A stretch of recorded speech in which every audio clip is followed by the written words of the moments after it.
Hello बच्चों, आज हम पढ़ने वाले हैं कक्षा 12वीं के लिए हिंदी ऐच्छिक विषय का एक पाठ जिसका नाम है संवदिया। आज हम करेंगे इसके अभ्यास के प्रश्न उत्तर, क्योंकि आपके टर्म 1 के एग्ज़ाम में MCQ आने वाले हैं, इसलिए मैंने बहुत ही छोटे प्रश्न उत्तर बनाने की कोशिश की है जिससे आपको सारा कंटेंट क्लियर हो जाए।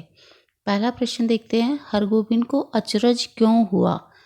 ये पहला question by mistake double print हो गया, तो इसका आंसर जानने की कोशिश करते हैं। हरगोविंद जो है इस पाठ में, इस कहानी में नायक है और वो एक मैसेंजर है, संदेशवाहक की भूमिका निभाता है। उसकी आजीविका का साधन यही है कि वो एक जगह से दूसरी जगह पर लोगों के मैसेज लेकर जाए। लेकिन इस कहानी में जैसे ही उसको बुलाया गया बड़ी हवेली में संवाद देने के लिए, उसे आश्चर्य हुआ। इसलिए इस प्रश्न का उत्तर है कि जब उसे पता चला कि उसे संवाद पहुंचाना है तो उसे आश्चर्य हुआ। अगला प्रश्न पहले को ही एक्सप्लेन और ज़्यादा करता हुआ कि वह संवदिया था, फिर भी संवाद पहुंचाने के नाम पर उसे आश्चर्य क्यों हुआ। ये प्रश्न स्वाभाविक है कि जब उसका काम ही यही था, उसका रोज़गार यही था, तब भी उसको संवाद पहुंचाने के नाम पर आश्चर्य क्यों हुआ। उसे आश्चर्य इसलिए हुआ क्योंकि अब डाक और तार का ज़माना है, घर बैठे कहीं तक भी संवाद पहुंचा सकते हैं। कहानी पुरानी है, टेलीफोन उस समय तक प्रचलन में नहीं आया था, लेकिन डाक और तार व्यवस्था प्रचलन में आ चुकी थी और आम लोगों के लिए भी उपलब्ध थी। इसलिए जब डाक का ज़माना था, ऐसे में किसी को फिज़िकली मैसेज देकर भेजना बड़ा अजीब सा उसे लगा कि ऐसी कौन सी इमरजेंसी है या ऐसा कौन सा विशेष समाचार है कि उसे स्वयं जाना पड़ेगा। हरगोविंद किस गांव में रहता था, यानी कहानी किस गांव की है, जलालगढ़ नाम के गांव की। बड़ी हवेली में घुसते ही उसने वातावरण को सूंघकर क्या पता लगाने की कोशिश की। जैसे ही चैप्टर शुरू होता है उसे मैसेज आता है कि बड़ी बहू ने उसे बुलाया है, तो वो जाते ही वातावरण को देखने की कोशिश करता है, वहाँ की सिचुएशन को समझने की कोशिश करता है। और जो उसे पता लगता है, वातावरण को सूंघकर क्या पता लगाने की कोशिश की, उसने ये पता लगाने की कोशिश की कि कोई गुप्त समाचार ले जाना है। अगला प्रश्न देखते हैं, हरगोविंद ने वातावरण को सूंघा, इसका क्या अर्थ है।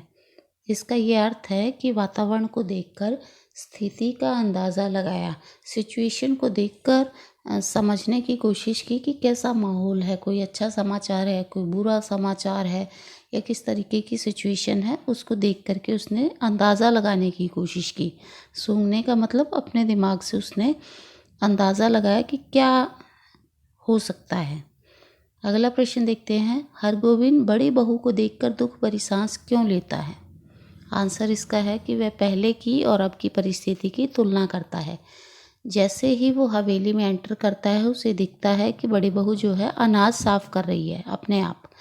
पहले बहुत सारे नौकर हुआ करते थे, उसकी सेवा में बहुत सारी नौकरानियां हुआ करती थी, घर का काम वही सब लोग किया करते थे, और आज बड़ी बहू अपने आप अपना काम कर रही है। इसलिए हरगोविंद उन दोनों परिस्थितियों को इमेजिन करके दुखी होता है बड़ी बहू के लिए। अगला प्रश्न, बड़ी हवेली में कितने परिवार इकट्ठे रहते थे। 4 परिवार थे। एक तो बड़ी बहुरिया और उसका परिवार, और उसके 3 देवर, 3 छोटे भाई थे उसके हस्बैंड के, तो 4 परिवार पहले इकट्ठे रहते थे। बड़े भैया के मरने पर परिवार की क्या स्थिति हुई। तीनों भाई जो है अपना अपना हिस्सा लेकर के परिवार सहित शहर जा कर के बस गई। जैसे ही बड़े भाई एक्सपायर हुए तो बड़ी बहू अकेली रह गई, तो उसकी जिम्मेदारी कौन उठाई। इससे बचने के लिए तीनों भाई जो हैं शिफ्ट हो गए शहर में। अगला प्रश्न देखते हैं, तीनों भाई मिलकर भी बड़ी बहू की देखभाल क्यों नहीं कर पा रहे थे। हालांकि ज़मींदार की फैमिली थी, अच्छा पैसा था उनके पास, अच्छी ज़मीनें थी, लेकिन फिर भी उनकी नीयत ऐसी थी कि सभी के सभी निर्दयी और स्वार्थी थे, केवल अपना स्वार्थ देखते थे, अपना भला देखते थे। इसलिए वो तीनों मिलकर भी एक अकेली औरत की जिम्मेवारी नहीं उठा पा रहे थे। बड़े भाई की मृत्यु कैसे हुई। कहानी में ये बताया गया है कि बड़े भाई को कोई बीमारी हुई और जैसे ही पता लगा कि उनकी तबीयत खराब है, 1 घंटे के अंदर ही उनकी मृत्यु हो जाती है। तो 1 घंटे की बीमारी में बड़े भैया की मृत्यु हो जाती है। अगला प्रश्न देखते हैं, बड़ी बहू से उधार के पैसे वापस मांगने कौन आया था? जैसे ही संवदिया हवेली में एंटर करता है तो वो देखता है एक मोदियाइन, एक औरत को मोदियाइन कह करके पुकारा गया है कि वो मोदियाइन जो है लोगों को उधार सामान देती थी। तो हो सकता है उसने कोई छोटी दुकान खोली हो। तो मोदियाइन बैठी थी अपने उधार के पैसे वापस मांगने के लिए। अगला प्रश्न, बड़े बहू मोदियाइन के सामने संदेश क्यों नहीं बता सकती थी? संदेश बहुत ज़्यादा व्यक्तिगत था और मोदियाइन एक ऐसी औरत थी जिसके सामने व्यक्तिगत बातें नहीं की जा सकती थी। वो बाहर जा कर के बता सकती थी, या वो इतनी ज़्यादा इनके साथ क्लोज नहीं थी कि उसके साथ कुछ पर्सनल शेयर किया जा सके। हरगोविंद ने उसे किस नाम से चिढ़ाने की कोशिश की? हरगोविंद को समझ आ गया था कि जब तक ये मोदियाइन यहाँ से नहीं उठेगी, बड़ी बहू उससे बात नहीं करेंगी, उसको संदेश नहीं बताएंगी, क्या मैटर है उसको पता नहीं लगेगा। तो हरगोविंद को ये लगा कि इस औरत को यहाँ से जल्दी भगाना चाहिए। इसलिए हरगोविंद ने मोदियाइन को काबुली कायदा शब्द एक बोला और उससे उसको चिढ़ाने की कोशिश की। अगला प्रश्न, गुल मोहम्मद आगा कौन था? गुल मोहम्मद आगा जो है एक कपड़े बेचने वाला व्यक्ति था जो कि मोदियाइन के ओसारे में दुकान लगाता था। मोदियाइन के पास हो सकता है घर में कोई खाली कमरा हो, उसमें वो कपड़े की दुकान लगाकर बैठता था। तो मोदियाइन के उसके साथ कुछ संबंध थे, इसलिए हरगोविंद ने मोदियाइन को काबुली कायदा के नाम से चिढ़ाने की कोशिश की। बड़ी बहू ने संवाद कहाँ भेजा? अपने मायके में संवाद भेजा, अपनी माँ के पास। संवाद सुनाते समय बड़े बहुरिया की क्या दशा थी? बहुत ही दुखी थी, रो रही थी। संवाद का सार क्या था? संवाद जो है पूरे चैप्टर में आपके संवाद ही चलता रहता है। पूरा संवाद जो है एक जगह नहीं बताया गया, बार बार हरगोविंद के मन में संवाद चलता रहता है। तो संवाद का सार ये था कि बड़ी बहू को मायके बुला लिया जाए। वह वहाँ क्या करके अपना पेट पालेगी? मतलब बड़ी बहू ने कहा कि मुझे मायके बुला लिया जाए, तो किस तरीके से वो अपना गुजारा करने का प्लान बना कर आएगी कि अपने भाई भाभीयों की नौकरी करके वो वहाँ रह लेगी, उनकी दया पर पड़ी रहेगी, वहाँ वो रह लेगी। अगला प्रश्न, यदि उसे मायके नहीं बुलाया गया तो वह क्या करेगी?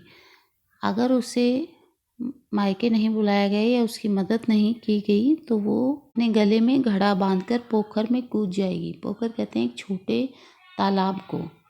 बड़ी बहू अभी तक क्या खाकर जीवित थी? बड़ी बहू के पास अपना जीवन यापन करने के लिए बहुत ज़्यादा आर्थिक सपोर्ट किसी का नहीं था, तो केवल जो आसानी से उपलब्ध आसपास उगने वाली चीज़ें हैं, बथुआ साग जैसी चीज़ें खा करके वो जीवित थी। बड़े बहू के देवर गांव में कब कब आते थे?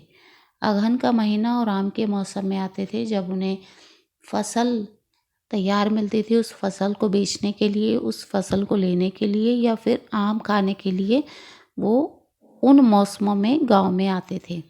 बड़ी बहू ने हरगोविंद को कितना राह खर्च दिया? बड़ी बहू के पास 5 रुपये थे। उसने हरगोविंद को वो 5 रुपये देने की कोशिश की, लेकिन हरगोविंद ने उसको नहीं लिया। संवदिया का क्या अर्थ है? इस चैप्टर के नाम का अर्थ पूछा जा सकता है, पता होना चाहिए आपको मीनिंग। संवदिया का अर्थ है संदेशवाहक।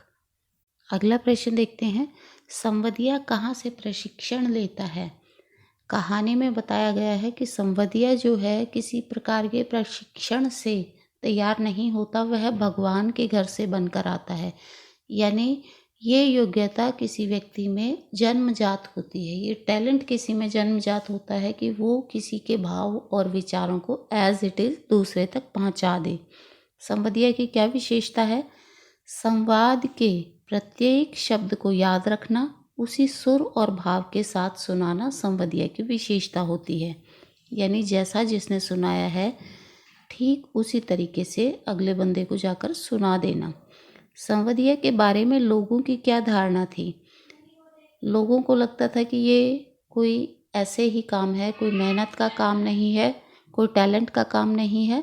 तो संवदिया के बारे में लोग क्या मानते थे कि कोई निठल्ला व्यक्ति, कोई कामचोर व्यक्ति और पेटू व्यक्ति ही संवदिया बन सकता है। औरतों का गुलाम किसे कहा गया है? संवदिया को औरतों का गुलाम कह कर के उसके प्रोफेशन को बताने की कोशिश की गई है कि ये कितना घटिया सा काम था। हरगोविंद को संवाद किस गांव में ले जाना था? गांव का जो नाम बताया है बड़ी बहू के गांव का नाम है थाना बिहपुर।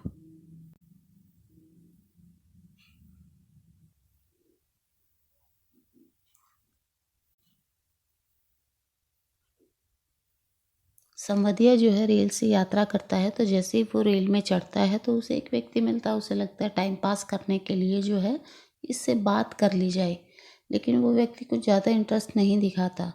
तो इस आधार पर हम एक प्रश्न पूछ सकते हैं कि रेलगाड़ी वाला व्यक्ति कैसा था? स्वभाव से चिड़चिड़ा व्यक्ति था।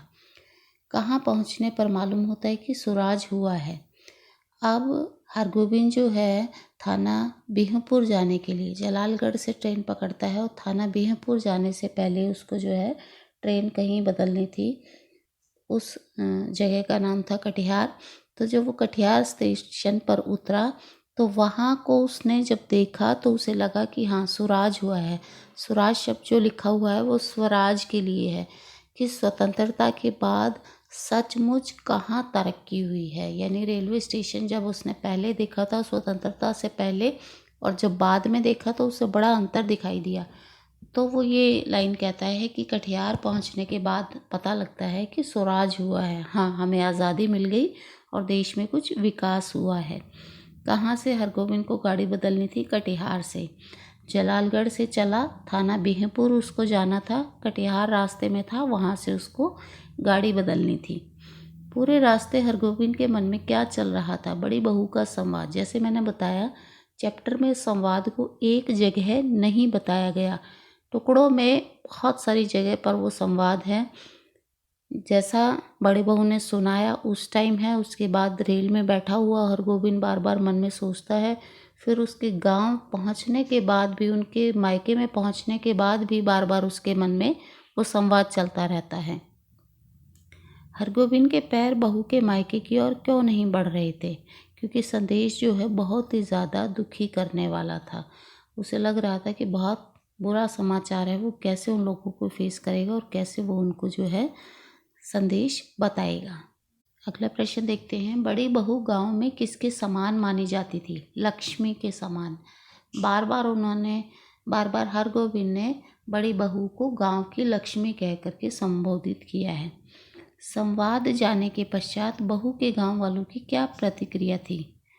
यह प्रश्न है, संवाद जानने के पश्चात गांव वालों की क्या प्रतिक्रिया होने वाली थी? मान लो संवाद जो बड़ी बहू ने उसको दिया है वो बता दे गांव वालों को, उसके मायके वालों को, तो लोग क्या कहेंगे? लोग जलालगढ़ का नाम लेकर थूकेंगे।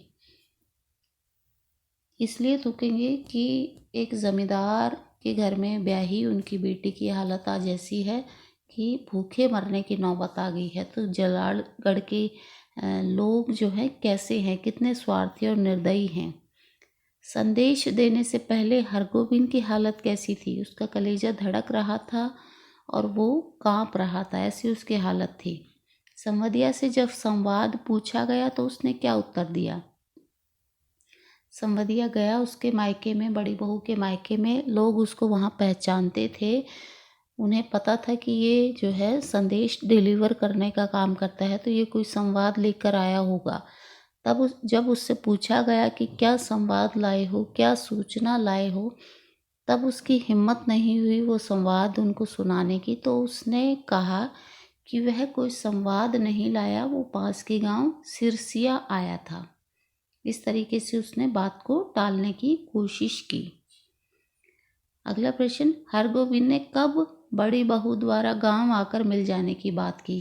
वो ऐसी इधर उधर की बातों में लग गया कि बड़ी बहू बहुत खुश है, बहुत ठीक ठाक उसका जीवन चल रहा है, सब उसकी देखभाल करते हैं, तो वो आई क्यों नहीं, या उसने कोई संदेश क्यों नहीं भेजा? तब वो उस बात का आंसर वो देता है कि हरगोविंद ने कहा दशहरे के समय जब गंगा जी का मेला लगेगा तब बड़ी बहू आकर अपनी माँ से मिलकर जाएगी।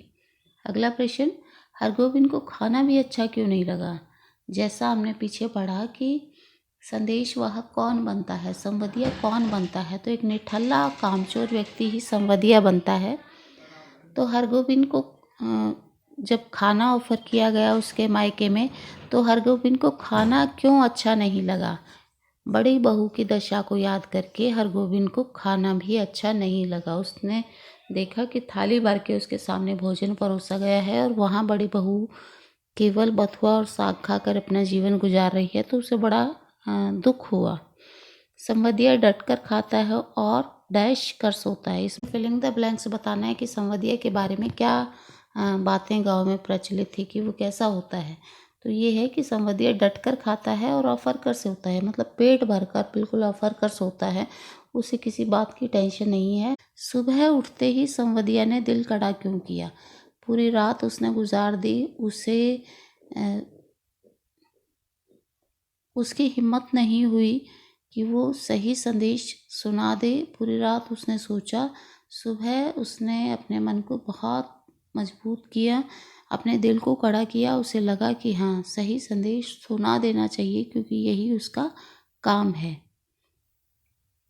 बड़ी बहू की माँ ने उसके लिए क्या भेजा था? बासमती धान का चूड़ा उसने अपनी बेटी के लिए भेजा था। अगला प्रश्न, बड़ी बहू के भाई से हरगोविंद ने कितना राह खर्च लिया? बड़ी बहू के भाई ने उसको कुछ राह खर्च देने की बात की कि कुछ पैसे अगर आपको चाहिए किराए के लिए, तो उसने कुछ उसको देने की बात की, लेकिन हरगोविंद ने उससे भी कोई राह खर्च नहीं लिया। गोविंद जब वापस आ रहा था तो उसके पास कितने पैसे थे? कहाँ तक की टिकट खरीदने के पैसे बचे थे? ये उसके पास केवल कटिहार तक की टिकट खरीदने के पैसे बचे थे। वापसी गाड़ी में बैठते ही उसकी हालत कैसी थी? उसकी बहुत अजीब हालत थी क्योंकि वो अपना काम पूरा करके नहीं आया था।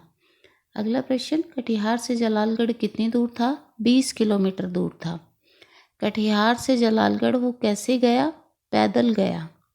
जलालगढ़ पहुंचने पर उसके साथ क्या हुआ? थकान और गर्मी से जो है वो बेहोश हो गया, क्योंकि पैदल 20 कोस चल करके गया था, तो थकान और गर्मी से जो है वो बेहोश हो गया। आंखें खोलते ही उसने बड़ी बहू से माफ़ी क्यों मांगी? आंखें खोलते ही उसने माफ़ी मांगी क्योंकि वो उसका संवाद पहुंचाकर नहीं आया था। जिस काम के लिए उसको भेजा गया था वो काम वो कर कर नहीं आया था। माफ़ी मांगकर उसने क्या निश्चय किया? माफ़ी मांग ली, संवाद वो देकर नहीं आया, बड़ी बहू की जो कंडीशन थी वो उसका क्या करेगा? उसने बड़ी बहू को अपनी माँ माना और उसका ध्यान रखने का निश्चय किया। संदेश भेजने के बाद बड़ी बहू की क्या हालत थी? वो पछता रही थी कि क्यों उसने अपने मायके में बिना मतलब उनको दुखी करने के लिए ऐसा संदेश भेजा। इस कहानी के लेखक कौन है? फणीश्वर नाथ रेणु इस कहानी के लेखक हैं। लेखक की मुख्य विशेषता क्या है? आंचलिक लेखन लेखक की मुख्य विशेषता है।